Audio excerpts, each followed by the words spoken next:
ഏറ്റവും ഒടുവിൽ ഷെഡ് കത്തിച്ച സംഭവത്തിൽ ഒരു വ്യാഖ്യാനിക്കാൻ ശ്രമിക്കുന്നത് അത് കത്തിക്കാമായിരുന്നെങ്കിൽ ഷെഡ് മാത്രമല്ല അവിടുത്തെ ചെമ്മീൻ കെട്ടുണ്ടായിരുന്നു, അവിടെ ആയിരുന്നല്ലോ കൂടുതൽ വിലപിടിപ്പുള്ള വസ്തുക്കളുള്ളത്. ഷെഡ് മാത്രം ആക്രമിച്ചത് അതെല്ലാം പുരുഷോത്തമന്റെ കൂടെയുള്ള ആളുകളാണ്. അല്ലെങ്കിൽ അവിടെ നിന്ന് തന്നെ ഒരു സെക്യൂരിറ്റി പോലും ഉണ്ടായിരുന്നില്ല, കാവൽക്കാരൻ പോലും ഉണ്ടായിരുന്നില്ല. ഇതെല്ലാം ബോധപൂർവം ചെയ്തതാണെന്നാണ് പ്രസംഗത്തിൽ ഒരു കാര്യം.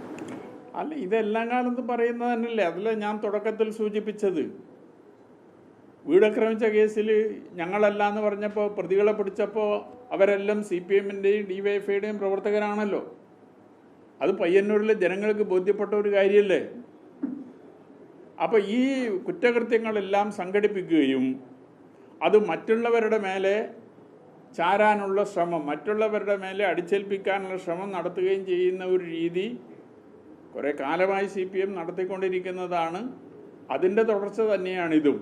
ഷെഡ് എന്ന് പറഞ്ഞാൽ കേവലം ഒരു ഷെഡ് മാത്രമല്ല, അതിൽ നിറയെ തീറ്റയുണ്ടായിരുന്നു. അതുപോലെ തന്നെ അവിടെ കുറേ യന്ത്രസാമഗ്രികൾ ഉണ്ടായിരുന്നു. ഈ ചെമ്മീൻ കൃഷിയുമായി ബന്ധപ്പെട്ടുകൊണ്ട് നിരവധി ഉപകരണങ്ങൾ അവിടെ ഉണ്ടായിരുന്നു.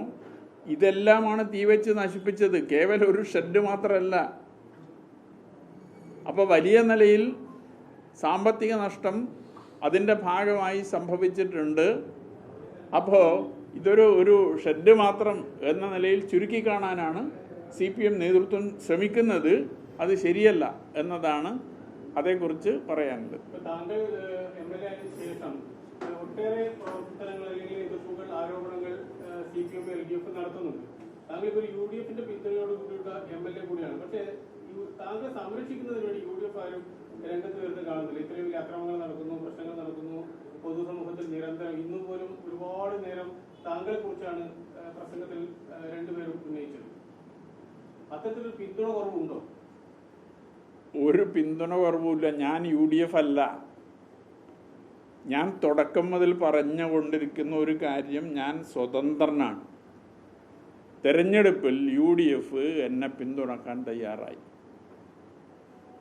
ആ പിന്തുണ കൂടിയുള്ളത് കൊണ്ടാണ് ഇവിടെ ജയിക്കാൻ സാധിച്ചത്. UDF-ൻ്റെ പിന്തുണ കൊണ്ട് മാത്രം ജയിക്കാൻ സാധിക്കുന്ന മണ്ഡലമല്ലല്ലോ പയ്യന്നൂർ. അപ്പോൾ UDF-ൻ്റെ പിന്തുണയും വിജയത്തിനൊരു കാരണമാണ്. CPM-നകത്ത് നിന്ന് വലിയ തോതിലുള്ള വോട്ട് എനിക്ക് ലഭിച്ചിട്ടുണ്ട്. നിഷ്പക്ഷമതികളായ നിരവധി ആളുകൾ വോട്ട് ചെയ്തിട്ടുണ്ട്. ഇത് മൂന്നും ചേർന്നതാണ് ഈ കഴിഞ്ഞ തെരഞ്ഞെടുപ്പിലെ പയ്യന്നൂരിലെ വിജയമെന്ന് പറയുന്നത്. അതുകൊണ്ട് UDF അല്ലാത്തത് കൊണ്ട് UDF ആ നിലയിലൊരു നേരിട്ട് ഇടപെടേണ്ട ഒരു വിഷയമില്ലല്ലോ. അതുകൊണ്ടായിരിക്കാം ചിലപ്പോൾ. അതുകൊണ്ട് അവർ ഇടപെടാത്തത് കൊണ്ട് വേറെ പ്രശ്നങ്ങളൊന്നും ഉണ്ടായിട്ടില്ല. എന്തുകൊണ്ടാണ് ഈ ടി പുരുഷോത്തമനെ ഇങ്ങനെ ഫോക്കസ് ചെയ്യുന്നത്? കാരണം അദ്ദേഹത്തിന്റെ വീട് ആക്രമിക്കുന്നു, ചെമ്മീൻ കെട്ട് ആക്രമിക്കുന്നു, നിരന്തരമായി അദ്ദേഹത്തിനെതിരെ പ്രചരണങ്ങൾ നടത്തുന്നു. അതിന് മുൻ MLA തന്നെ മറുപടി പറഞ്ഞിട്ടുണ്ടല്ലോ. അയാൾ മാധ്യമങ്ങൾക്ക്, LDF-ൻ്റെ നേതൃത്വത്തിൽ മാധ്യമങ്ങൾക്ക് നൽകിയൊരു ബൈറ്റുണ്ട്. ആ ബൈറ്റിൽ ടി പുരുഷോത്തമനെതിരായി വലിയ നിലയിലുള്ള കടന്നാക്രമണമാണ് നടത്തിയത്. CPM-നെ തകർക്കാൻ ശ്രമിക്കുന്നയാളാണ് ടി പുരുഷോത്തമൻ എന്നതാണ് അതിൽ നിരന്തരമായി മുൻ MLA പറഞ്ഞുകൊണ്ടിരുന്ന ഒരു കാര്യം. അപ്പം അതുകൊണ്ട് അയാളെ കടന്നാക്രമിക്കാനുള്ള ശ്രമം നടക്കുന്നു എന്നതാണ് ഞാൻ കരുതുന്നത്. വക്കീൽ നോട്ടീസിന് മറുപടി അയച്ചിട്ടുണ്ട്. അയക്കാൻ വക്കീലിനെ ഏർപ്പാടാക്കിയിട്ടുണ്ട്.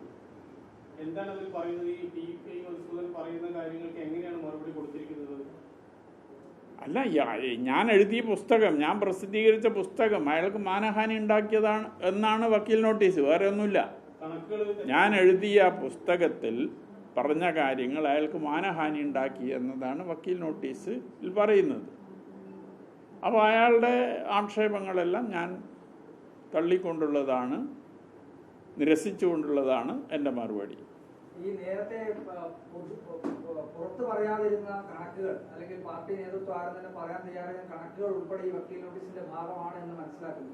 സ്വാഭാവികമായിട്ടും താങ്കൾ ഉന്നയിച്ച കണക്കും താങ്കൾക്ക് ലഭിച്ച വക്കീൽ നോട്ടീസിലെ കണക്കും തമ്മിൽ ഒത്തുപോകുന്നതാണോ? അല്ലെങ്കിൽ അതിനകത്ത് എന്താണ് ഇപ്പോൾ നിങ്ങൾക്ക് മനസ്സിലാക്കാൻ കഴിയുന്നത്? അല്ല, അതെല്ലാം നമുക്ക് തുടർന്നും ചർച്ച ചെയ്യാം. ഒത്തു പോകുന്നതല്ല. ഒത്തുപോകുന്നതാണ് എന്ന് വരുത്താനുള്ളൊരു ശ്രമം നടത്തുന്നുണ്ട്. ഒത്തുപോകുന്നതല്ല. കുറച്ചുകൂടി പുതിയ കണക്കാണ് ഇപ്പോൾ ഈ വക്കീൽ നോട്ടീസിന്റെ ഭാഗമായിട്ട് താങ്കൾക്ക് അയച്ചിട്ടുണ്ടെന്ന് തോന്നുന്നു. ഒറ്റ പരിശോധന നമുക്ക് അങ്ങനെയാണ് തോന്നുന്നത്. അത് ന്യായീകരിക്കാൻ വേണ്ടി കുറച്ചുകൂടി അതിനകത്ത് കാര്യങ്ങളൊക്കെ ആഡ് ചെയ്തുകൊണ്ട്. അല്ല, ഞാൻ പുസ്തകത്തിൽ പറഞ്ഞ കാര്യങ്ങൾ അതിലുണ്ട്.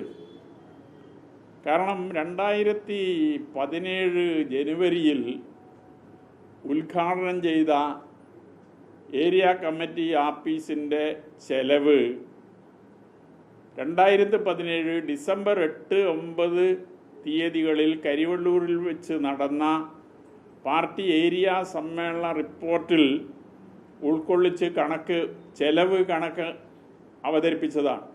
ഇതേ ടി.ഐ. മധുസൂദനാണ് ആ കണക്ക് സമ്മേളനത്തിൽ അവതരിപ്പിക്കുന്നത് 2017 ഡിസംബറിൽ. ആ ചെലവിൽ പിന്നെ എങ്ങനെയാണ് കൂടുക? 2017 ജനുവരിയിലാണ് ഉദ്ഘാടനം, 2017 ഡിസംബറിലാണ് സമ്മേളനം. ആ സമ്മേളനത്തിൽ അവതരിപ്പിച്ച കണക്കിനേക്കാൾ ചെലവ് എങ്ങനെയാണ് കൂടുക പിന്നീട്?